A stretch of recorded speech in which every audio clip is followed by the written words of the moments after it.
할렐루야. 말씀 같이 보겠습니다. 말씀은 사도행전 8장 1절부터 8절까지 말씀입니다.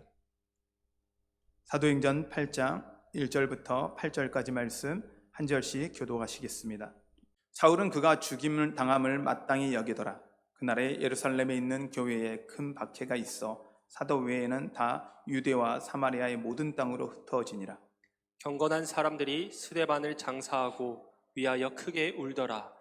사울이 교회를 잔멸할새 각 집에 들어가 남녀를 끌어다가 옥에 넘기니라. 그 흩어진 사람들이 두루 다니며 복음의 말씀을 전할세. 빌립이 사마리아 성에 내려가 그리스도를 백성에게 전파하니 우리가 빌립의 말을 듣고 행하는 표적도 보고 한 마음으로 그가 하는 말을 따르더라. 많은 사람에게 떴던 더러운 귀신들이 크게 소리를 지르며 나가고 또 많은 중풍병자와 못 걷는 사람이 나으니 그 성에 큰 기쁨이 있더라. 아멘. 아멘. 할렐루야. 또 우리가 영상으로 예배를 드리고 예배를 돕는 분들만 우리가 현장에서 예배를 드리는데 참 안타까운 현실입니다. 그러나 이럼에도 불구하고 주님의 은혜가 여러분과 함께 하시기를 축복합니다. 우리 한번 같이 인사해 볼까요? 여러분 지금까지 어떠셨습니까? 주님 안에서 좋았습니다. 지금은 어떠십니까? 주님 안에서 좋습니다. 앞으로는 어떠실 것 같습니까? 주님 안에서 좋을 것입니다. 아멘. 지난번에도 말씀드렸지만 긍정적 사고, 긍정이라는 건 무조건 잘 된다, 좋아지는 거다, 좋을 것이다 라고 생각하는 그런 생각이 아니라 지금 현실을 정확하게 인정하는 거예요. 인식하는 거예요. 그리고 긍정하는 거예요. 부정하는 게 아니라 지금 현실을 아니야, 안 좋은 상황도 아니 이건 이건 좋은 상황이야. 그건 문제가 없어. 이렇게 하는 거 부정하는 게 아니라 현실을 부정하는 게 아니라 긍정하는 거예요. 어렵습니다. 코로나 때문에 참 어렵습니다. 우리만 어려운 게 아니고 세계가 어렵습니다. 우리 한국의 교회만 어려운 게 아니라 전 세계 교회가 어렵고요. 전 세계가 다 어렵습니다. 이 어려운 상황 속에서 우리만 힘들다고 할 수 없고요. 모든 사람이 힘든 상황 속 인정해야 합니다. 힘듭니다. 그럼에도 불구하고 우리가 고백하고 좋습니다라고 고백하는 건 근거는 딱 하나입니다. 주님입니다. 아멘. 우리의 상황과 상관없이 주님이 있기 때문에 우리가 좋습니다. 왜냐하면 오늘 말씀에서도 계속 전파되겠지만 주님이 있으면 우리의 모든 것은 달라지기 때문입니다.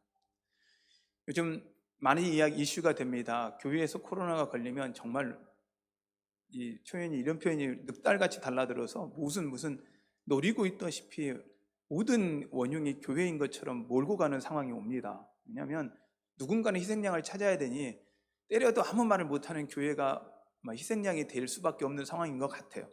그런데 여기에 대해서 우리가 방어하고 그건 아니다, 이거 우리는 얼마 잘못한 게 없다 아무리 변명해봤자요, 여러분 공격은 더 강해질 뿐입니다. 이 상황에서 우리가 취해야 될 태도는 뭘까? 우리가 예배를 지금도 드릴 수 있죠. 그럼에도 불구하고 드리지 않고 있는 거, 공격을 피하는 것보다 우리의 딱 하나입니다. 사랑입니다. 우리는 어떤 공격 앞에서도, 어떤 채찍 앞에서도, 어떤 박해 앞에서도 우리가 취할 수 있는 태도 단 하나입니다. 사랑입니다. 예수 그리스도가 보이셨던 것처럼 우리는 사랑입니다. 그래서 지금 이 상황 속에서 우리가 어떤 태도가 취해지고 흔들리지 않는 믿음을 보여주는 것, 이것이 진짜 신앙인이고 진짜 그리스도인입니다. 그러기에 우리 가정에서 예배드리지만 함께 할 수 없지만 기뻐하시는 여러분 되시기를 바랍니다. 지금 예배 드릴 수 있는 것 자체가 좋습니다.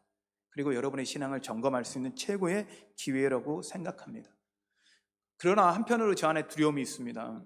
참 두려움이 있었습니다. 어떤 두려움이냐면 우리 성도들의 신앙에 대한 두려움도 있고요. 더 큰 건 자녀에 대한 두려움입니다.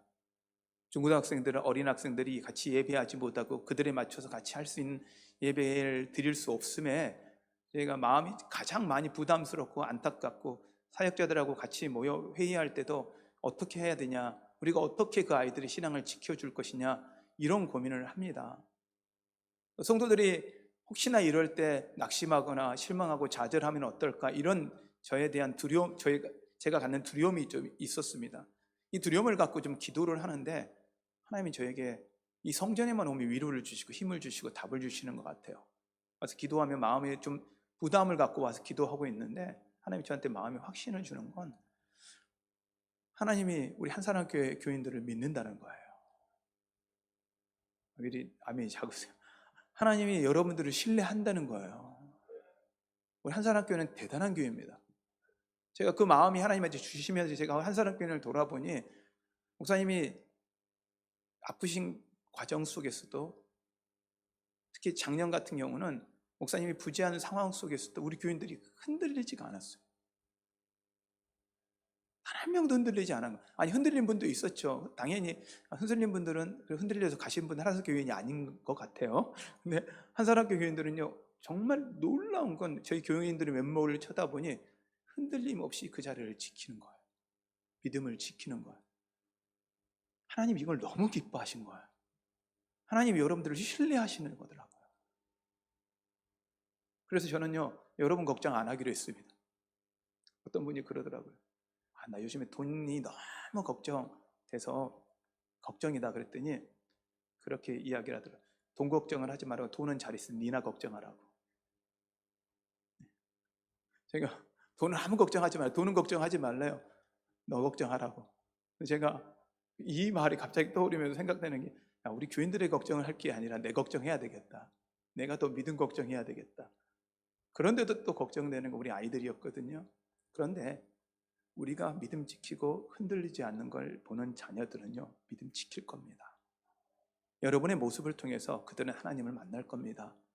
그리고 이 어떤 공격을 교회를 향해 공격하고 우리를 향해 비판해 올 때도 우리가 사랑으로 대처하는 모습을 보일 때 아이들은요 하나님의 사랑을 압니다. 그리고 돌아옵니다. 조금 시험 들고 어려울지라도요 흔들릴지라도 돌아옵니다. 여러분 그래서 믿음으로 여러분 이 신앙의 이 어려운 시기를 신앙으로 이겨내시는 여러분 되시기를 바랍니다. 하나님은 여러분을 사랑하시고 여러분을 신뢰하십니다. 이게 저를 이번 한 주간 동안 여러분을 향해 기도하는 데 주신 하나님의 마음이었습니다. 이 마음을 갖고 이제 말씀을 준비하면서 이번 주간에 어떤 말씀을 좀 전해야 될까? 저에게 말씀을 전하고 싶었던 말씀이 한 두 가지가 있었는데 주시는 마음이 그런데 이 사도행전 8장의 말씀이 저에게 꽂혀 들어오더라고요. 이 이스라엘 백성들 특히 예루살렘 교회 가운데 발생했던 이 큰 박해의 사건입니다. 예루살렘 교회라는 건 오순절 우리가 성령이 마가다락방에서 예수님의 제자들이 성령의 충만을 받고 나서 베드로의 설교를 통해서 3,000명 그리고 5,000명 한순간에 교인들이 10,000명 그 시대에 어느 인원이 카운트가 되지 어른 숫자만이 그러니까요 몇만 명이 되었을 것 같아요. 예루살렘에 엄청난 수많은 교인들이 몰려왔고 부흥이 일어났습니다. 그런데 그들의 많은 사람들은 어떤 사람이었냐면 예루살렘에 살고 있던 유대인이 아니라 전 세계에 흩어져 있는 디아스포라 유대인 또 헬라파 유대인이라고 표현하기도 합니다. 전 세계에 흩어져 있는 유대인들이 오순절날 하나님 성전에 예배하러 왔다가 성령을 경험하고 그들이 변화되어 예루살렘 교회에 모여서 교인이 이루어져 있던 상황이었습니다. 사람들이 예루살렘 안에 놀라운 부흥이 있고 북적북적거리고 이 수많은 사람들이 치유되고 역사가 일어나고 있는 것입니다. 그런데 예수님을 믿지 않는 사람들이 유대인들이었죠. 하나님을 알지만 예수님을 믿지 않았던 유대인들이 그것을 좋게 보지는 않았어요. 어떻게 저들을 없애버릴까? 어떻게 하면 예수 그리스도 죽인 사람들인지 뭘 못하겠어요. 그들이 기회를 노리고 있는 상황 속에서 스테반이 죽습니다. 그것도 그들이 돌을 던져 죽였습니다. 죽였음에도 불구하고 죽였을 때 우리 안에는 어떤 게 있냐면요 거룩한 자를 죽이고 그들도 하나님을 알기 때문에 영적인 사람을 죽였을 때 그들이 죽이고 나서 그 죄가 자기들한테 올까의 두려움이 있습니다. 근데 죽였어요. 때렸어요. 그런데 자기들한테 문제가 없는 거예요. 이거 괜찮네. 이때부터 큰 박해가 일어나기 시작합니다. 기세가 등등해요. 그 사울이라는 사람이 그 책임지고 이제는 예수 믿는 사람을 완전히 괴멸시키려고 완전히 없어버리려고 하는 상황 속에 놓여 있는 것입니다. 현재 교회들이 욕을 먹고 공격을 당하고 있는 것과 비슷할지도 모르겠습니다. 그러며 예루살렘 교회에 큰 박해가 일어나 수많은 사람들이 이제는 공격을 당하고 있으니 그들이 몰려왔던 그 예루살렘에서 떠나 각자의 도시로 돌아가기 시작합니다. 흩어졌다는 이야기는 각자가 있어야 될 장소로 흩어졌다라는 의미입니다. 그러면서 하나님이 또한 그 흩어진 곳에서 기적을 이루어 가십니다. 아멘. 근데 오늘 말씀에도 우리가 주의 있게 봐야 되는 건 1절에 큰 박해가 있어라고 표현하는데 8절에는 그 성에 큰 기쁨이 있더라. 예루살렘에는 큰 박해가 있었는데 그 박해를 통해서 각 도시 가운데 큰 기쁨이 있더라. 빌립을 하나의 예로 들었지만 빌립만이 아니라 사도들을 제외한 모든 사람들이 흩어졌다라고 했으니 그들이 각자의 도시로 갔습니다. 사도 바울이 갔을 때도 그곳에서 예수 믿는 사람들이 많았던 것들을 보면 이미 이것을 통해서 디아스포라 유대인들, 예루살렘에서 하나님을 경험한 사람들을 통해서 복음이 증거되었고 이미 예수를 믿고 교회가 형성되었던 모습들을 저희는 사도행전을 통해서 볼 수가 있습니다. 큰 박해가 있었더니 큰 기쁨으로 바뀌는 거예요. 이게 하나님이에요. 이게 하나님이에요. 여러분, 우리 한국교회 지금 어렵습니다. 근데 이 어려움이요, 한국교회만이 어려운 게 아니라 전 세계 교회가 어렵습니다. 전 세계 선교지가 어렵습니다. 큰 박해 가운데 있습니다. 그런데요, 여기서 우리가 어떤 태도를 취하냐에 따라 그것이 각 여러분의 가정 가운데, 전 세계 가운데 큰 기쁨으로 바뀔 것입니다. 이게 하나님이십니다. 이게 하나님이에요. 하나님이, 저는 이제 이 고민을 하면서 하나님이 도대체 흩지 않아져도 하나님이 거기서 선교사 파송하고 하면 되실 텐데 꼭 그렇게 큰 박해를 집어넣어서 흩으셔야 했을까? 이런 고민 속에 좀 빠졌어요. 말씀을 준비하면서. 그런데 이런 말이 있어요. 외상 후 스트레스 장애라는 표현을 합니다. 외상 후 스트레스 장애라는 건 어떤 큰 충격이 있고 나면 그 충격 때문에 그것이 스트레스를 오는데 그 스트레스가 충격을 받고 나서 또 비슷한 상황이 되면 그 스트레스가 계속적으로 유지돼서 그 감당이 안 되는 상태가 되는 거예요. 그것이 장애로까지 오는 거예요. 그리고 그 스트레스를 감당하지 못하는 거죠. 그리고 평상시의 삶으로 돌아가지 못하는 거예요. 어떤 사람은 큰 충격을 받고 나서도 일반적인 삶으로 돌아옵니다. 평범한 삶으로 돌아옵니다. 그런데요, 그 스트레스 너무 커서 큰 충격을 받으면 그 충격에서 헤어나오지 못하는 거예요. 그 스트레스를. 그런데요, 이것과 다르게요, 이런 사람도 있다는 거예요. 외상 후 성장도 있다는 거예요. 어떤 큰 충격이 있고 나면 그것이 그 충격이 성장의 도구가 될 수도 있다는 거예요. 저는 이 사도행전의 교회들의 모습이 그런 모습이지 않냐는 거예요. 큰 충격이 큰 기쁨, 큰 충격이 큰 성장으로 바뀌어졌다는 거예요. 여러분들이 지금 현재 겪고 있는 그 아픔이 어떤 건지 모릅니다. 코로나를 통해서 어려울 수도 있고요, 예배를 드리지 못하기 때문에 안타까워서 어려울 수도 있고요, 다른 어떤 문제 때문에 어려울지 모르겠습니다. 분명히 어려움은 있을 것입니다.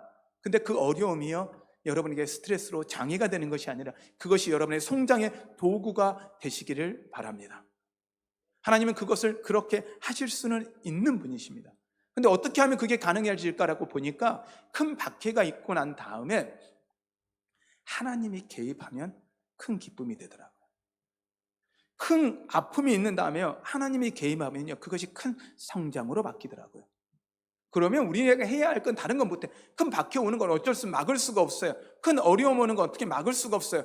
근데 우리가 할 수 있는 건 있어요. 하나님을 개입시키는 거예요. 우리 아픔 가운데, 우리의 고통 가운데, 우리의 문제 가운데 하나님을 개입시키는 걸 우리가 할 수 있어요. 하나님을 우리 가운데 모셔드리는 거예요. 하나님이 우리 가운데 인생의 문제를 해결하시도록 우리 인생을 하나님께 맡기는 거, 이건 할 수 있거든요. 하나님 그렇게 나에게 맡기라 그랬거든요. 무거운 짐진 자들아 다 내게로 오라 그러셨거든요. 그 주님이 우리를 기다리시는 거예요. 우리는 할 수 있는 거예요. 주님이 요구하셨으니. 그러니까 우리가 주님을 개입하도록 주님께 맡겨드리는 그 순간, 여러분, 큰 박해는 큰 기쁨이 되고 큰 아픔은 큰 성장으로 바뀔 것을 여러분 믿으시길 바랍니다. 그래서요, 하나님은요, 그 박해 고난 올 때도 안 막으셔요. 왜 안 막냐? 하나님은 다 계획이 있는 거예요. 다 계획을 갖고 계시는 거예요. 우리는 감당하기 어렵고 힘들어서 감당할 수 없습니다. 하나님, 도저히 못하겠습니다 할 때도 하나님은 다 계획이 있는 거예요. 하나님 바라보면, 하나님 개입시키면 그때부터 하나님은 놀라운 일들을 행하시는 거예요. 이게 하나님이에요.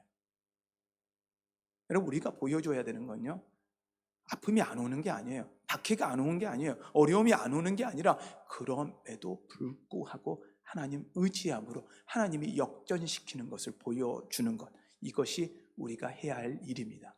하나님은 역전시키시는 분입니다. 사단 마귀는 밤새 일합니다. 밤새 일합니다. 근데 주님이 새벽이 되면 모든 걸 바꿔버립니다. 어둠이 밤새 장악합니다. 다시는 빛이 오지 않을 것 같처럼, 다시는 밝음이 찾아오지 않을 것처럼 어둠이 장악합니다. 그러나 아침이 되면 해는 뜹니다. 그리고 한순간 어둠은 사라져버립니다. 우리 인생 가운데 그렇습니다. 하나님은 여러분 걸 한 번도 떠나신 적 없고 한 번도 놓으신 적 없기에 그 하나님을 여러분의 그 문제 앞에 개입시키십시오. 더 이상 여러분만 붙잡고 있지 마십시오. 제가 여러분의 신앙, 우리 다음 세대 때문에 고민하고 있는 거 제가 붙잡고 있는 게 아니라 하나님은 하나님께 맡기라는 거예요. 그리고 여러분의 우리 성도들한테 맡기라는 거예요. 그 자녀들의 문제 하나님께, 그들의 성도들에게 맡기고 기도하게 하라는 거예요. 교회가 이제는 더 이상 책임져 줄 수 있는 게 아니라 하나님이 그 자녀들 너희들이 책임져라, 너희들이 그들을 붙잡고 기도하라는 하나님의 쓰임을 알시고 이제 그 자녀들의 문제 누구의 탓도 하지 마시고 자녀들을 하나님 앞에 놓으십시오. 그리고 같이 기도합시다. 하나님이 큰 어려움을 큰 은혜로 바꾸실 것입니다. 하나님이 역전시키실 것입니다. 그분이 하나님이십니다. 그분이 여러분을 신뢰하고 계십니다. 그분이 여러분들을 믿고 계십니다. 그분이 하나님이십니다. 그러므로 우리는 흩어지기 위해서 모여야 될 사람들입니다. 우리가 왜 모여져야 되냐고 이야기할 때 우리가 모여져야 되는 이유 다른 게 아니라 이 교회가 좋아서 여기가 좋아서가 아니라 흩어지기 위해서 모여야 됩니다. 예루살렘의 교인들이 그랬습니다. 원래 그들은요 각자 고향으로 갔어야 돼요. 각자 자기가 살고 있었던 삶의 터전으로 갔어야 돼요. 그런데요 은혜 받고 나니 거기가 좋은 거예요. 그곳 떠나기 싫은 거예요. 그곳에서 영원히 살고 싶은 거예요. 날마다 눈앞에서 사도행전의 그 기적의 역사들이 눈앞에 나타나는 거예요. 병이 치유되고요, 귀신 들린 자가 떠나가고요, 그 다음에 먹을 것이 날마다 풍성해지고 모이는 곳마다 찬양이 있고 걱정 근심 하나도 없이 정말 넘치는 은혜가 있는 거예요. 그러니 그거 떠나기 싫죠. 은혜 경험하니 떠나기 싫죠. 예수님의 제자들의 모습도 마찬가지였잖아요. 예수님이 변화산에서 변화되어서 모세와 엘리야를 보니 그들이요 하나님, 예수님 여기까지 왔습니다. 초막셋을 짓고 우리 여기서 살죠. 이 마음이죠. 근데 하나님은 우리만 좋고 우리만 좋은 교회 만들기 원하시는 게 아니라, 우리만 좋은 세상 만드는 게 아니라 하나님은 우리가 모이는 이유도 흩어지기 위한 하나님의 계획이라는 거예요. 그러므로 우리 교회는요 모이기 위해서 존재하는 교회가 아니라 모여서 흩어지기 위해서 존재하는 교회여야 합니다. 교회를 위해서 사는 사람이 아니라, 여러분 교회는 여러분의 삶의 현장, 여러분의 자녀들, 여러분 다음 세대, 아니면 예수 믿지 않는 다른 이웃을 향해서 존재해야 합니다. 그런데 교회가 한순간 우리를 위해 우리가 좋은 곳으로 만들어 버렸다는 거예요. 하나님이 이것을 원치 않으셨던 거예요. 예루살렘 교회도 마찬가지였을 것입니다. 그런데 하나님은 흩어버리시는 거예요. 강제라도 흩어버리는 거예요. 먼저 알아서 흩어졌으면 이렇게까지 안 했을 텐데 강제로 흩어버려야 될 수 있는 상황이 되었다는 거예요. 우리 이제는 우리 스스로 흩어집시다. 하나님 뜻 안에서 우리가 있어야 될 곳에 머물러서 그곳이, 여러분이 부름받은 그곳이 하나님의 성전이 되도록 기도합시다. 여러분이 지금 예배하는 그곳, 여러분의 가정, 여러분의 직장이 우리가 있어야 될 곳입니다. 그것이 거룩하게 바뀌어야 될 것이에요. 교회가 거룩해야 되는 것이 아니라 그곳이 거룩해야 합니다. 여러분의 집이 거룩해져야 합니다. 거룩한 성전이 돼야 합니다. 왜냐하면 여러분이 거룩한 성전이기 때문입니다. 여러분이 가는 그 모든 곳이, 그 어느 곳이든지 그곳이 성전이 되어야 합니다. 이 어려움과 박해는요, 그리고 흩으심은 이 사도행전의 사건만은 아니더라고요. 구약을 보니 이스라엘도 동일했던 거예요. 이스라엘이요 하나님 주는 은혜로요 큰 부를 누렸어요. 다윗을 통해서, 솔로몬을 통해서 큰 은혜를 누렸어요. 그런데 그들이 어떻게 합니까? 죄 가운데 빠지는 거예요. 하나님을 예배하지 않는 거예요. 하나님을 높이지 않는 거예요. 그랬더니 하나님이 바벨론이라는 몽둥이를 쓰십니다. 아수르를 통해서, 아시리아를 통해서 한 번 또 때렸음에도 불구하고 북이스라엘이 망하는 걸 봄에도 불구하고 남유다는 그대로 죄 가운데 있는 거예요. 잠깐 회개했다가 다시 죄 가운데 있는 거예요. 그러자 하나님이 바벨론을 몽둥이로 쓰셔서 흩어버리십니다. 이스라엘 입장에서는요 그리고 모든 사람의 입장에서는요, 하나님의 나라가 망한 거예요. 하나님의 교회가 어려움을 당하는 것처럼 하나님의 성전이 무너져 버린 거예요. 하나님의 나라가, 하나님이 지키시는 나라가, 하나님이 보호하시는 나라가 없어져 버리는 거예요. 이건 말도 안 되는 일이죠. 하나님이 없어진 거잖아요. 그들의 입장에서는요. 세상에서도 웃기는 거예요. 너희들이 하나님? 너희들을 나라도 하나 지키지는 못하는 신이 무슨 신이야? 라고 비방을 듣고 웃음거리가 돼버릴 상황 속에서도 하나님 거기까지 밀어 넣으신 거예요. 근데요, 하나님 역전은 다시 시작됩니다. 70년을 기다려 하나님이 회복시키십니다. 그런데 그 회복이 그냥 회복이 아니라 만방 가운데 하나님이 하나님이라는 걸 드러내시고 회복시키십니다. 이게 하나님이십니다. 이게 하나님이 역전하시는 하나님이십니다. 여러분의 인생 가운데 그 하나님을 만나십시오. 그 하나님을 신뢰하십시오. 그 하나님을 나아가십시오. 그러면 여러분이 지금 흩어짐, 여러분이 그 아픔, 여러분의 고통이 하나님의 축복으로 바뀔 것입니다. 또한 지금 현 시대의 문제를 하나 이야기하겠습니다. 중국입니다. 중국이요, 공산화가 되면서 그들이 했던 것이 기독교의 말살 정책이었습니다. 지금도 기독교 향한 공격은 심하죠. 얼마 전에도 기독교를 향해서 교회들을 공격하고 했던 게 중국입니다. 지금도 그러고 있으니까요. 그런데 중국이 처음 장악하고 나서 기독교를 말살시키기 위해서 모든 선교사를 추방시켰고 기독교를 향해 공격 박해를 했습니다. 왜냐하면 공산화가 되는데 가장 걸림돌이 기독교였기 때문에 기독교를 없애는 것이 그들의 목표였습니다. 그래서 사람들은 생각했습니다. 이제 중국의 기독교는 끝났다. 교회들은 다 없어졌을 거고 그리스도인들은 없을 것이다 라고 생각했습니다. 그러나 시간이 지나 놀라운 일이 벌어집니다. 중국이 개방되었습니다. 중국이 개방되어 뚜껑이 열리고 보니까 그렇게 선교가 되지 않던 나라가 선교사가 와서 그만큼 퍼붓고 엄청나게 전도를 해도 안 되던, 선교를 해도 안 되던 중국이 박해 가운데 있었는데, 어려운 가운데 있었는데 뚜껑을 열고 나니까 1억이라는 크리스찬들이 살아남은 거예요. 지하교회에서 1억이라는 숫자가 하나님 앞에 돌아와 있는 거예요. 우리 생각에, 우리의 눈에는 끝난 것 같아요. 우리의 눈에는 이 교회가 끝나버린 것 같아요. 우리 지금 이렇게 교회가 어려움 당하고 박해당하니까 교회 끝날 것 같죠? 아니요. 지금부터 하나님이 하십니다. 지금부터 하나님이 하십니다. 여러분, 이 가운데 우리가 하나님을 개입하면요, 한국교회는 다시 일어날 것입니다. 다시 큰 부흥이 이룰 것입니다. 그냥 숫자만 늘어난 게 아니라 생명을 아는 자들, 하나님의 생명을 가진 자들이 일어나게 될 것입니다. 여러분, 신천지가 이번에 그 타격을 받으면서 우리는요, 신천지 끝날 줄 알았잖아요. 아니래요. 이단을 연구하시는 분들한테 연락을 받는데요, 신천지가 더 결속이 단속되었고요, 더 강성화돼요. 믿음이 하나도 흔들리지 않더래요. 여러분, 이단도 흔들리지 않는 그 상황 속에서 우리가 흔들린다? 말이 안 되죠. 주일날 한 시간 영상으로 예배 드릴 수도 없다. 우리의 삶을 지킬 수도 없다.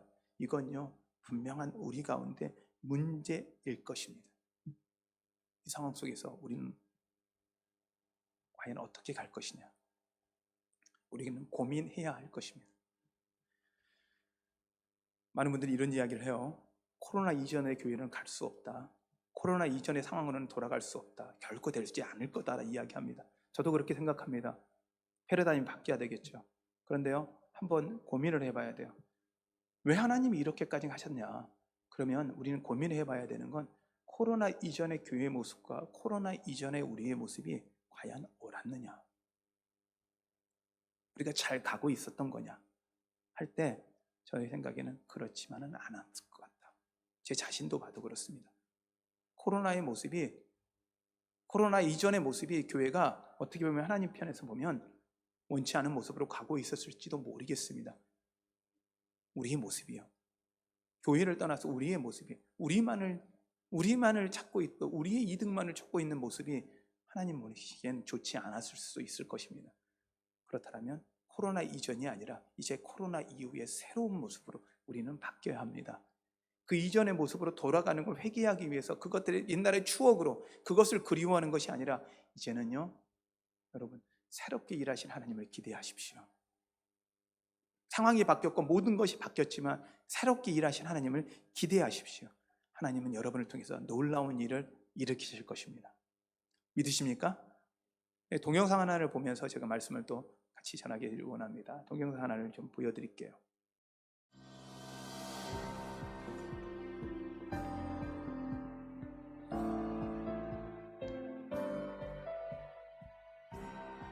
민들레의 모습을 보면 민들레는요 계속 자라올라요. 자라오른 다음에 이 자라오른 영상이, 이 자라오른 민들레의 씨가요 공같이 만들어져요.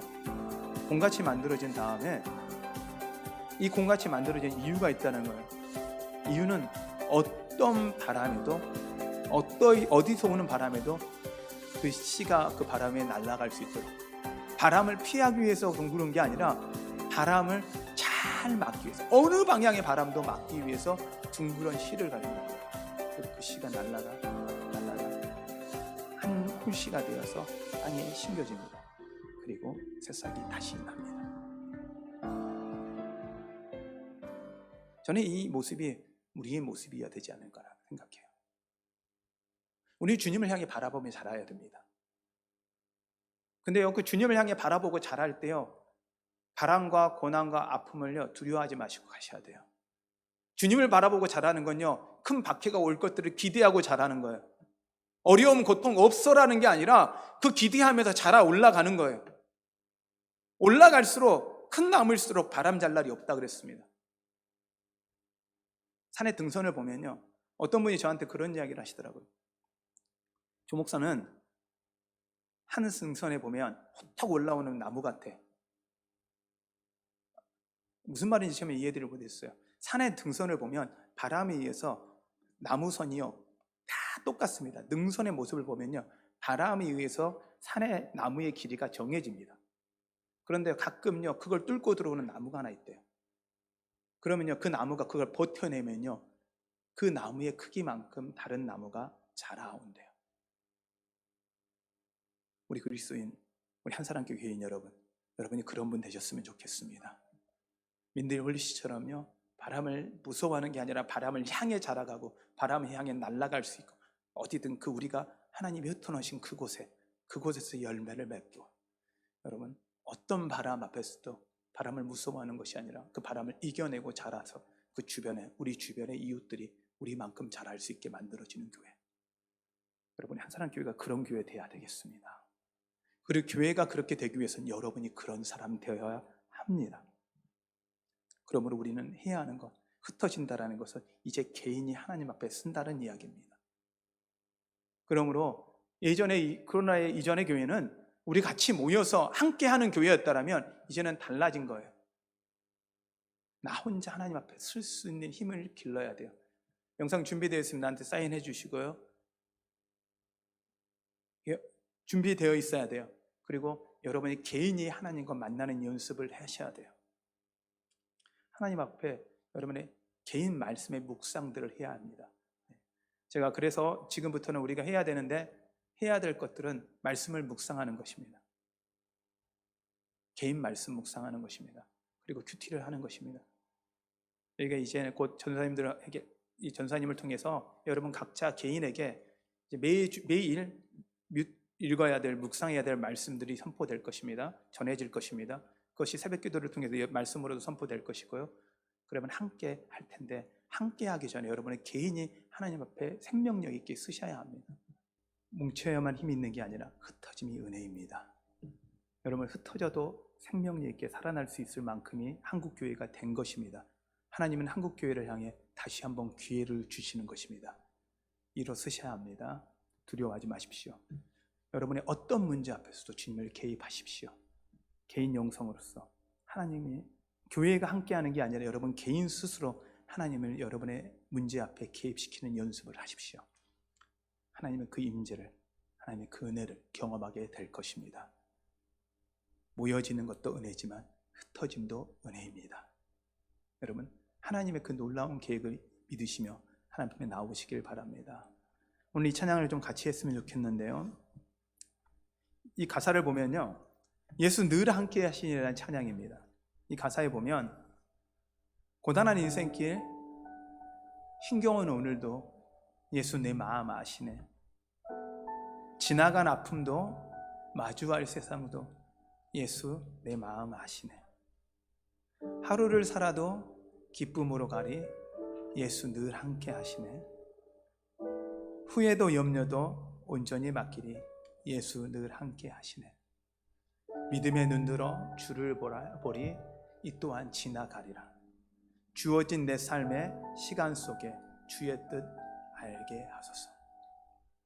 이 찬양의 고백이 여러분의 고백이 되었으면 좋겠습니다. 여러분에게 위로가 되었으면 좋겠습니다. 우리 함께 찬양하겠습니다. 고단한 인생길 힘겨운 오늘도 예수 내 마음 아시네. 지나간 아픔도 마주할 세상도 예수 내 마음 아시네. 하루를 살아도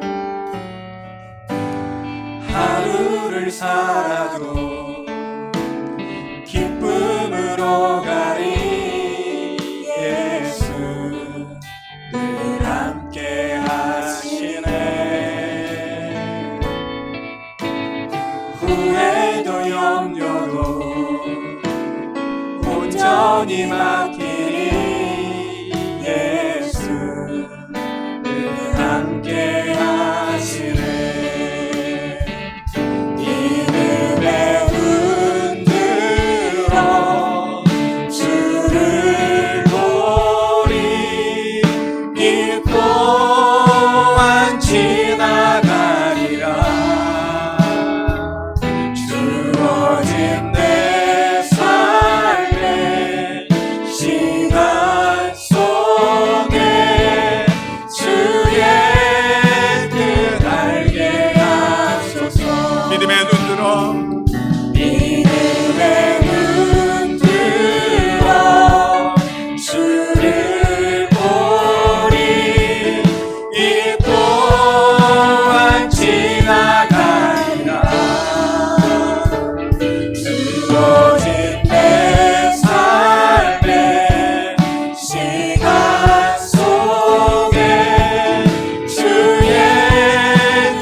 믿음의 눈을 들어 주를 보게 하여 주시옵소서.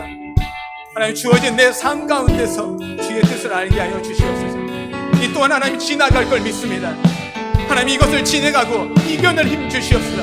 그냥 지나쳐가는 것이 아니라 우리의 성장의 도구가 되게 하여 주시옵소서. 하나님을 만나는 도구가 되게 하여 주시옵소서. 하나님을 경험하는 도구가 되게 하여 주시옵소서. 우리 이 시간 같이 기도합니다. 기도하겠습니다.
지금 현재